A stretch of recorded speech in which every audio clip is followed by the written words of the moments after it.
Let's try and understand the concept of God in the major religions in a nutshell. First, we'll try and understand the concept of God in Hinduism. The two major and most authentic scriptures in the religion of Hinduism are the Vedas and the Upanishads. It's mentioned in the Chandogya Upanishad, chapter number 6, section number 2, verse number 1. Ekam evidityam. God is only one, without a second. This is a Sanskrit quotation. It's mentioned in the Svetasvatara Upanishad, chapter number 6, verse number 9. Nachasya kasij janitana chadipa.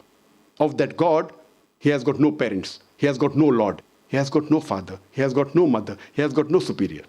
It's mentioned in the Svetasvatara Upanishad, chapter number 4, verse number 19, as well as Yajurved, chapter number 32, verse number 3. Na tasya pratima asti. Of that God, there is no pratima.